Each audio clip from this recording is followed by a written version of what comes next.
बहुत अच्छी प्राइस हमें निगोशिएट करके मिल गई है और ये स्पॉट प्राइस जो हम पिछले कई सालों से ले रहे हैं उससे भी कदरे कम पे मिल गई है हमें। इस प्राइस पे इतना वॉल्यूम और इतना लॉन्ग टर्म एग्रीमेंट, ये लोएस्ट ट्रांजैक्शन है इन द वर्ल्ड। ये जो वॉल्यूम इस कॉन्ट्रैक्ट के तहत अब हम लेंगे, ये पिछले कॉन्ट्रैक्ट कंपैरिजन में 300 मिलियन डॉलर साल की हमें बचत होगी। 10 साल में $3 बिलियन का फर्क पड़ता है। ब्रेंट अगर मैं $65 का ले लूं तो 10.2% वर्सेस 13.37%, ये तकरीबन 316 मिलियन डॉलर पर ईयर का फ़र्क है। अगर यही वॉल्यूम जो मैं इस नए कॉन्ट्रैक्ट के अंडर ले रहा हूँ, अगर ये मैं ओरिजिनल प्राइस पर ले रहा हूँ तो 300 मिलियन डॉलर हर साल फालतू देना पड़े। 10 सालों में ये $3 बिलियन बन जाता है। एक शिप पुराने कॉन्ट्रैक्ट के तहत हमें $28 मिलियन की मिल रही है और नए कॉन्ट्रैक्ट के तहत $21 मिलियन की मिल रही होगी। सो एप्पल्स टू एप्पल्स कंपैरिजन में 31% सस्ती मिल रही है हमें। मैं डॉलर्स में कन्वर्ट कर रहा हूँ ना। लॉन्ग टर्म एग्रीमेंट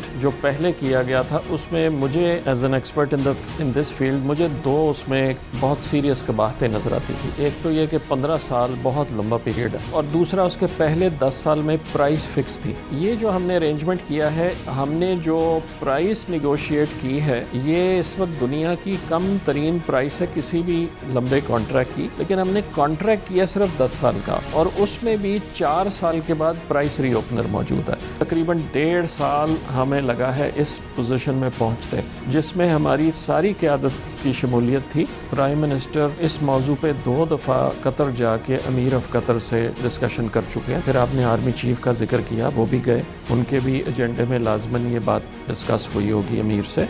उसके अलावा भी बहुत हाई लेवल पे चंद मुलाकातें हुई और हमारा चूँकि ताल्लुक़ कतर के साथ हमारा माशाल्लाह बेहतर से बेहतर होता जा रहा है, तो इसलिए इसको आप प्योरली कमर्शियल डील नहीं कह सकते।